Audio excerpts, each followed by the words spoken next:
How's it going tonight, guys? Welcome back. We are doing another episode of Chapters of Success. And I mean, right now we're doing some this absolutely amazing book, guys. We've got Motivation Manifesto by Brendan Burchard right there. You can see it. Okay, absolute gold. I'm telling you, if you guys have been on any of my videos so far about this book, you know you gotta go get it. I can only give you so much. I can only write down a few golden quotes that he says. I can only read you so much from it. And really, I can't even give you the experience that you're going to get. All right? You can come on this video and you can be like, oh, wow, Jonathan, I loved your point of view on that chapter. It was so awesome. It changed my life.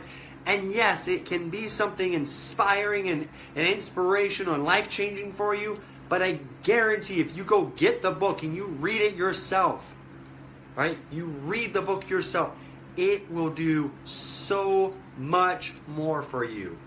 Honestly, I guarantee it, guys. I want to start out. Okay, we're doing declaration number 7. Guys, we're almost done with the book. All right? There's 9 declarations. We're on number 7. So I know there's 2 more chapters at least. I think he has a closing chapter as well. We're going on like 2 or 3 months since I read it, so I can't remember completely. But guys, you get 2 or 3 more weeks of this amazing book.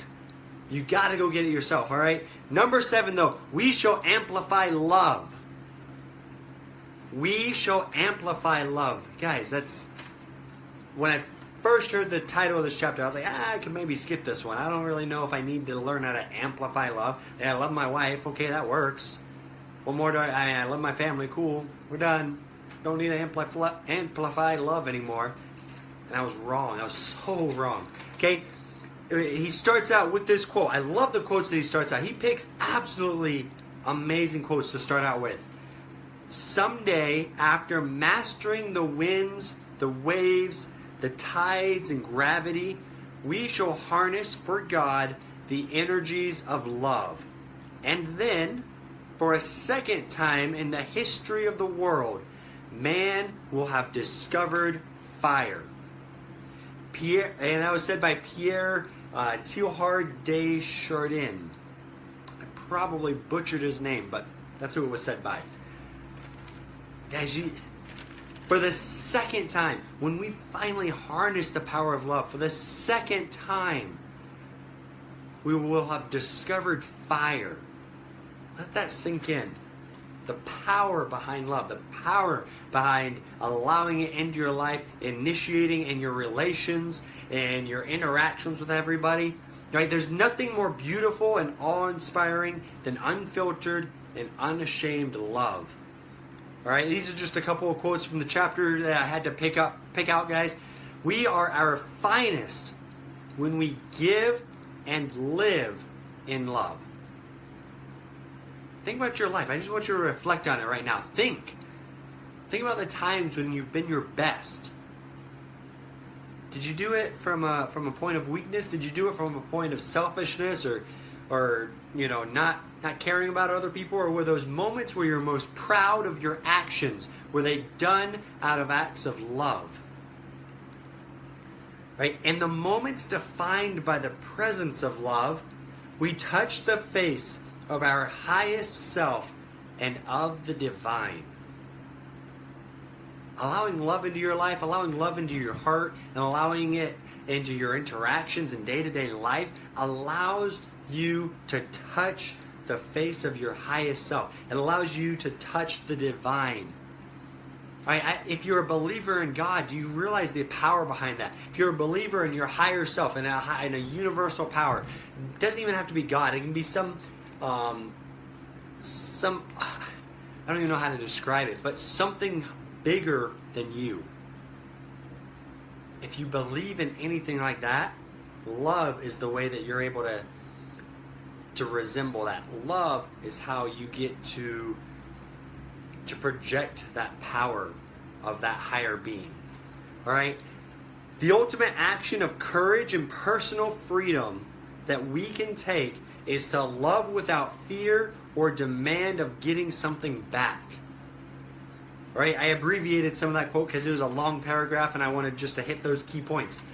Ultimate sign, the ultimate action, the ultimate, just depiction of courage, of power, is loving somebody without the need to get the love back. It's loving somebody whenever there's no chance that they could ever repay you for that love. It's loving somebody whenever they don't deserve it. And love, this is the final quote, guys. Love is the most animating energy there is. The most animating energy. Okay, goes back to that fire statement.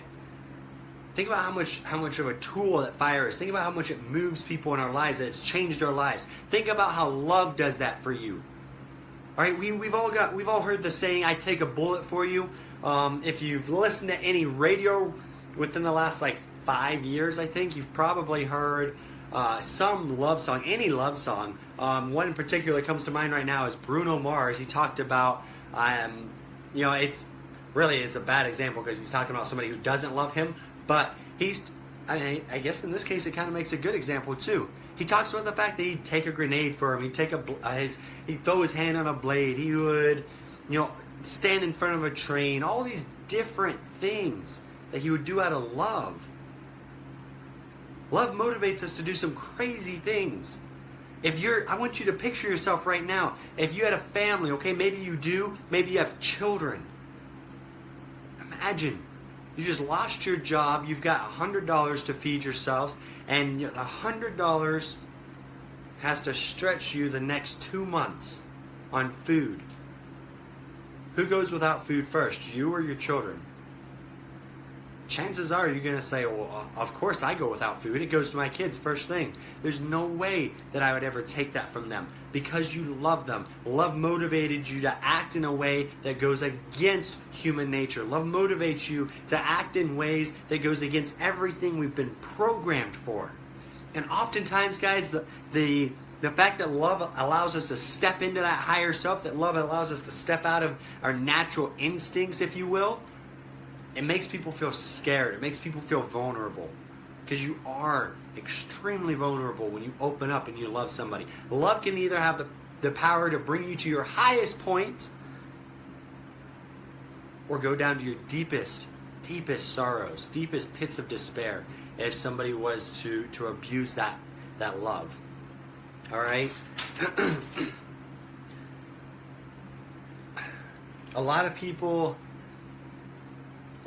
think that, and this is from the book, think that, putting up walls is strength, that putting up walls to protect, to hold yourself, because oftentimes we go through life and we realize, okay, that person's mean, I got to put up a wall there. Oh, I got to protect myself here. I got to put an extra layer of protection over there.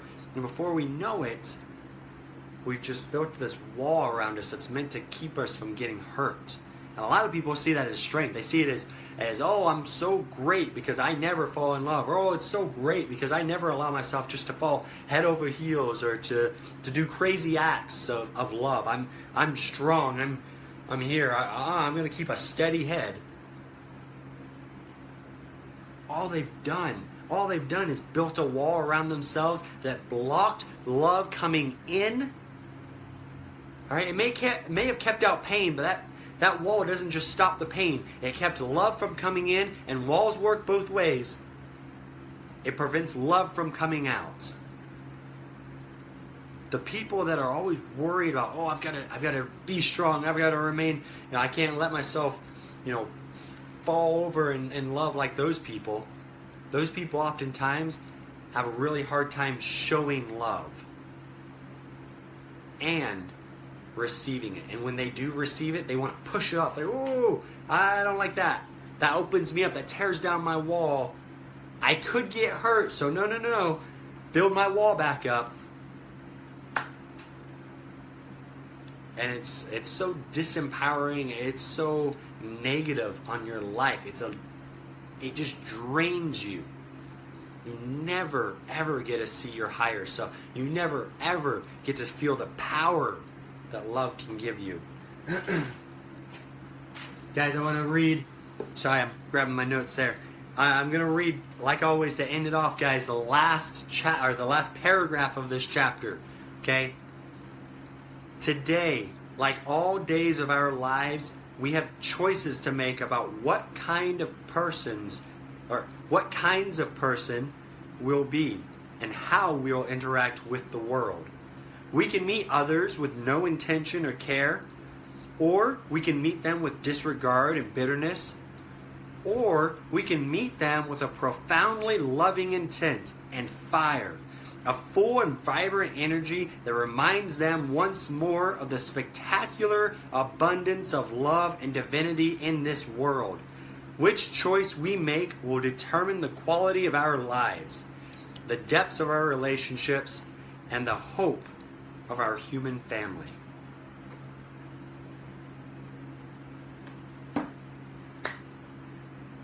I implore you to allow love into your life. To allow yourself to love other people without any fear of hurt or reciprocation. Go out there and just love. Whenever you say hi to a person, I don't care if they're a total stranger. Say it out of love though. Say, hey, how's it going? Because who knows, maybe your act of kindness, your act of love was the one shining light they needed in their life to keep pushing forward. Maybe your act of love gave them enough hope to last till the next day.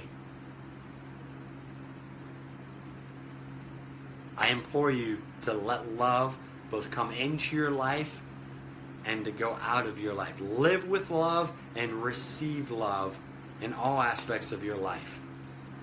As you do that, just like Brendan said, your life will get better. It determines the quality of your life, how you choose to act and how you choose to allow love within and around your life. Love is all around you.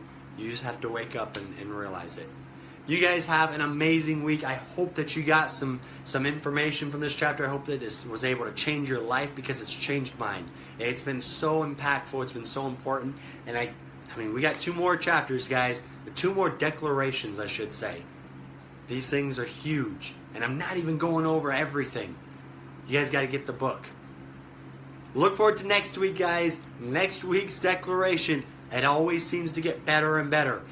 Next week, on Thursday, Chapters of Success, guys. Thank you for joining me once again, and have a wonderful, wonderful weekend. Bye-bye.